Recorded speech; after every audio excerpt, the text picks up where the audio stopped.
C'est dans le magnifique cadre du Mont Sabot, un des hauts lieux des Vaudionnes, que la rando à travers champs a été organisée le samedi 2 juin pour cette édition 2018.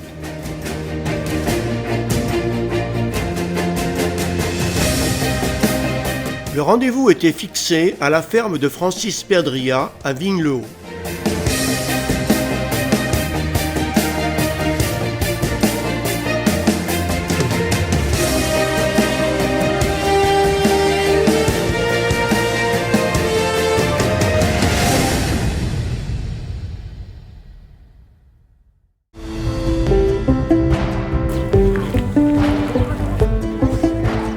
Ressemblait le Mont Sabot avant les travaux.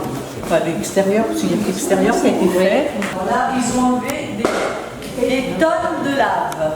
Des tonnes de lave, parce que les ardoises avaient été posées directement. La commune n'a pas eu de somme à payer, c'est l'association qui a payé le traitement. Donc ce qui était bien, parce que la commune n'était pas suffisamment riche. Tous les ans, on organise des vide-greniers, on organise des concerts.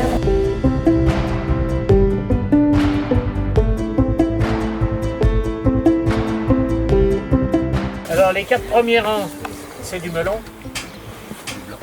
C'est blanc donc. Les 2 rangs suivants, c'est du pinot.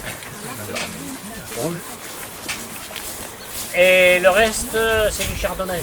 On s'était aperçu qu'il y avait des plants qui crevaient au début. En fait, à mon avis, c'était du phylloxéra. Donc c'était un porte-greffe qui ne devait pas être bon. Parce qu'on voyait bien, les racines, elles étaient net coupées. Hein. D'accord. J'ai fait ça parce que je m'étais arrêté du côté de Montrachet, là-bas, où il y a ce type de taille. Et puis c'est pas mal, ça va pas mal.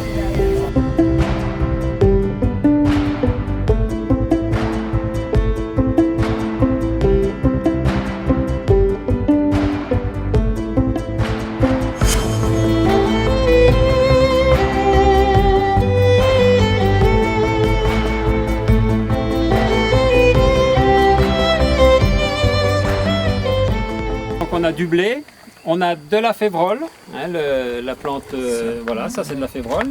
Là on a de l'avoine, donc on a de l'avoine, on a de l'orge et ça c'est de l'épeautre. Le triticale, donc, pour ceux qui connaissent en latin, ça vient de triticum, le blé, et sécaler, le seigle. Le blé, c'est un apport alimentaire intéressant, c'est riche. Par contre, c'est un peu échauffant. Et le seigle, lui, par contre, il est plutôt il facilite la digestion, il est plus diététique. Et c'est vrai que c'est une céréale qui marche pas mal. Alors, l'autre avantage pour nous, éleveurs, c'est qu'on fait plus de paille.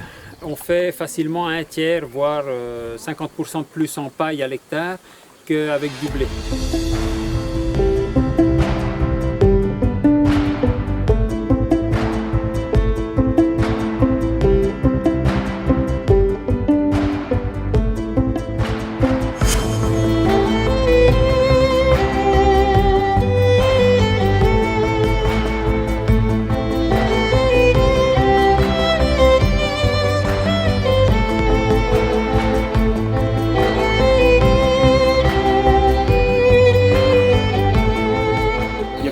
Périodes de semis dans l'année. Il y a les semis d'automne et les semis de printemps. Alors semis d'automne, c'est pour ce qui est culture de colza à partir du 15 août. Après suivi du blé et de l'orge et de l'avoine d'hiver au mois d'octobre. Et après les cultures de printemps, le maïs, tournesol, c'est semé au mois de mars-avril. Moi je vais parler du conventionnel. Alors donc il y a plusieurs traitements et engrais à mettre. Alors on met de fertilisation azotée, c'est-à-dire à partir du mois de février jusqu'au mois suivant le stade de la céréale, jusqu'au mois de fin mars, début avril. Et après, au niveau produits phytosanitaires, alors il y a le désherbage. Le désherbage peut être réalisé soit à l'automne, soit au printemps, suivant le stade de la culture et de la mauvaise herbe. Et après, on a tout ce qui est maladie, les fongicides. On réalise suivant la maladie qu'il y a sur la plante, on fait 1 ou 2 fongicides suivant ce qu'il y a comme maladie. Alors après, en agriculture biologique, c'est géré différemment. Le travail se fait de façon mécanique. Donc avec deux outils principaux. Le premier qui est l'air-setterie, donc c'est un matériel avec des panneaux où sont fixés dessus tout plein de petites dents. Et un autre outil, mais qui est moins répandu dans notre coin, parce que moins adapté, qui est la houe rotative. On a des assolements qui sont beaucoup plus longs, c'est-à-dire beaucoup plus de cultures. Et donc chaque culture revient tous les 7, 8, 9 ans sur la même parcelle. Donc il limite le risque de maladie, quoi. Et nous utilisons aussi des luzernes. Derrière, une fois qu'on défait la luzerne, on retrouve un sol propre. Ça nous assure d'avoir un sol propre pour les années qui suivent, quoi. Voilà. Donc on va dire que c'est des petites méthodes qu'on a comme ça en bio pour essayer de lutter contre et les maladies et les mauvaises herbes.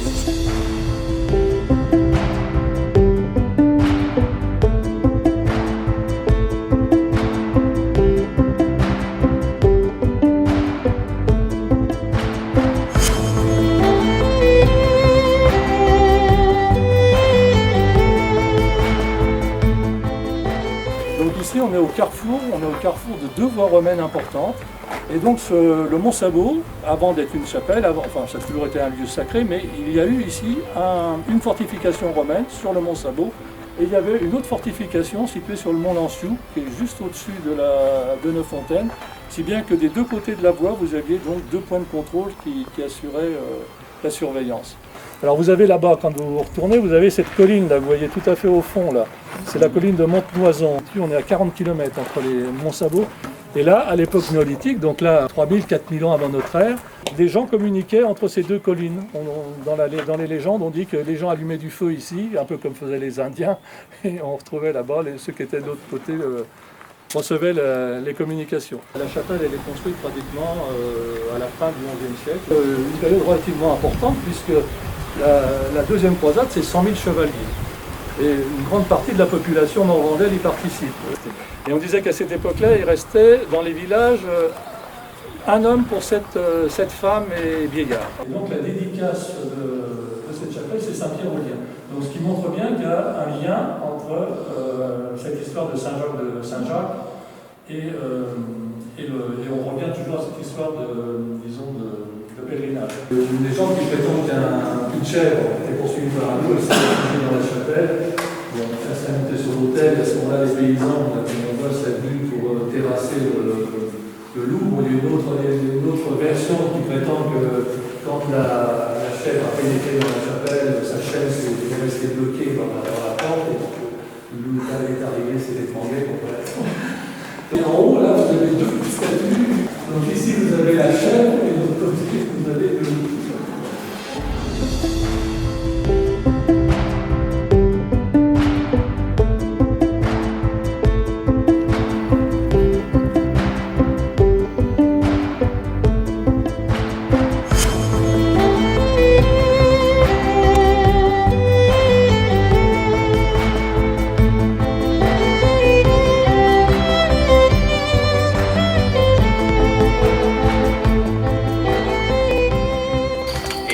L'élevage est primordial dans ces régions-là, qui permet quand même d'avoir un paysage comme on le voit aujourd'hui, qui est ouvert, et qui permet d'avoir une viande de qualité. C'est quand même des bêtes nourries à l'herbe là, même toute l'année, avril, décembre, et puis même le restant de l'année. Ça permet aussi dans des situations comme ça, où on a des potentiels limités, de profiter des fumures pour un petit peu ramener de la matière organique dans les champs, qui sont quand même des terres très argilo-calcaires, donc des terres légères avec beaucoup de réserves hydriques et qui fait qu'on peut vivre à peu près normalement d'un relationnel entre l'un et l'autre.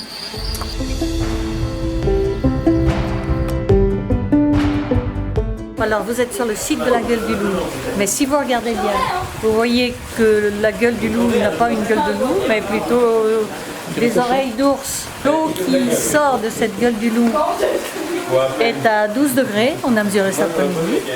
On a un petit neveu qui un jour est tombé dans le lavoir et ce petit neveu était rempli d'eczéma, il avait beaucoup d'eczéma aux pieds. Et le lendemain, vraiment le lendemain, il n'avait plus d'eczéma, alors on a dit ça peut être que ça. On a envoyé d'autres personnes pour qui ça a été complètement la même chose. Et ensuite, on a fait analyser l'eau par un pharmacien qui a trouvé des restants humains. Alors, est-ce que la combinaison restants humains, eau extrêmement fraîche et peut-être encore autre chose, ces ingrédients-là font que ça guérit les eczémas, je ne sais pas.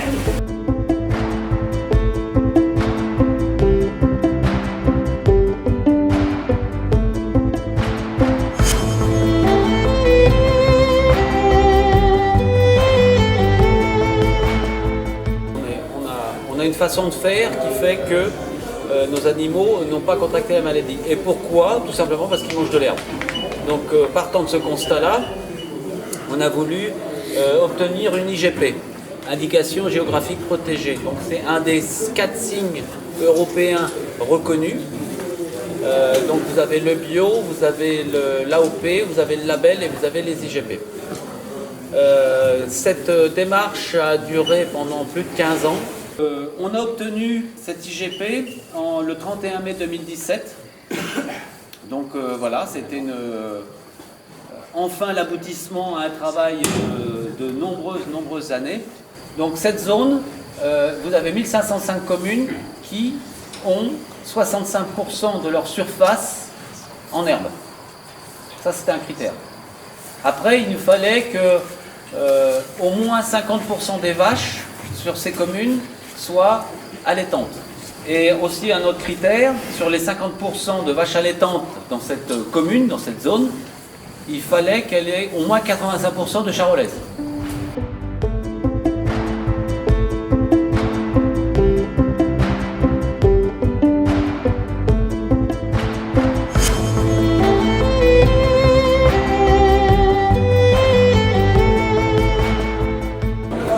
Ce que j'ai apprécié, c'est une très belle randonnée. On nous a très bien expliqué le métier sur l'agriculture, les difficultés que nos agriculteurs rencontrent. Ce que j'ai bien aimé, c'est le Mont Sabot qui est très bien rénové.